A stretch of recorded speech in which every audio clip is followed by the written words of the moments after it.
Caught the Godskin ops lacking, wearing them Wolverine digits. Last thing he saw was the bleed proc before the angels took him away. Hookclaws are one of those weapons where if you build them right, they're so good that you barely need to play the game anymore. In this video, I'll show you a successive attack power, bleed procking monster of a build. One of the best things about the Hookclaws is that we can get them so early in the game. Through the side entrance to Stormvale Castle, stay on the ground floor when you get in the interior, and the Hookclaws will be in a back corner behind one of the taller exile soldiers. This being a successive attack power build, we're going to mainly focus on the light attacks. They mostly consist of double slashes with both claws when you have them in both hands. Each input will quickly boost our attack power, and because the weapons have innate bleed buildup, cause blood loss almost instantaneously.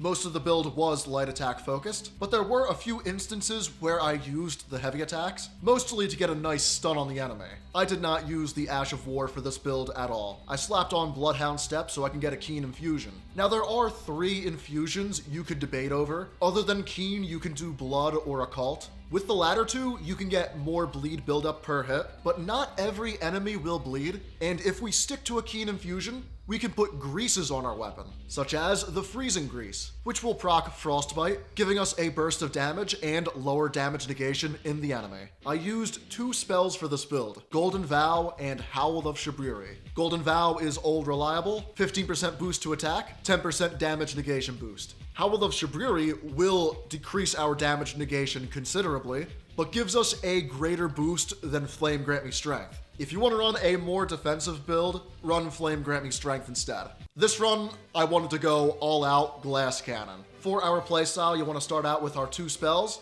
the Flask and a Grease if need be. I didn't always do them in descending duration order, because for much of the build I used the Bloodsucking Crack tier, and didn't want my health draining too early on. At the start of the fight, rush in and tap that R1 button. Once you get a bleed proc, you will get even more damage, as we are using the Lord of Blood's Exaltation. And because of 3 successive attack power boosts, every single hit we land gets considerably more powerful. The only fights this won't work on too well are the enemies you can't burst down immediately and have limited damage windows. Namely, Promised Consort Radahn was still pretty difficult with this build. He has too much health to burst down right away, but it was still one of my faster clears of that fight.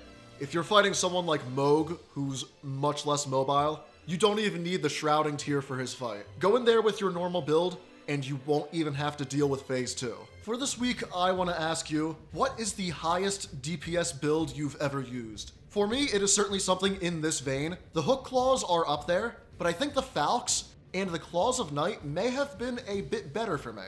Of course, there are some Ash of War builds that will have crazy DPS. I can see Black Flame Tornado or Ghost Flame Ignition going crazy with the damage. So let me know your best damage dealer down below. As always, this week's video is sponsored by my novel, Follow the Gleam, out now. Be sure to purchase down below in the description. If you're a reader of fantasy and love playing Elden Ring, you'll enjoy this novel as it has plenty of upfront action with innumerable instances of occulted themes and stories occurring right below the surface. You need only look a little harder to drag them up. And for more Souls-like videos like this, every single Friday at 5 p.m. Eastern Time, be sure to like and subscribe to TheJerseySide. Our talismans for the build were, of course, Millicent's Prosthesis and the Rotten Wing Sword Insignia, for more dexterity and successive attack power boosts, the Lord of Blood's Exaltation, for a 20% boost to our damage after a bleed proc, and one I switched around a little bit. I either used the Old Lord's Talisman for a longer duration on the spell buffs, or the Two-Headed Turtle Talisman, which I ended up preferring as this gives us the biggest boost to stamina regeneration. Our tiers for the build were the Thorny Crack tier, for the 3rd boost to successive attack power,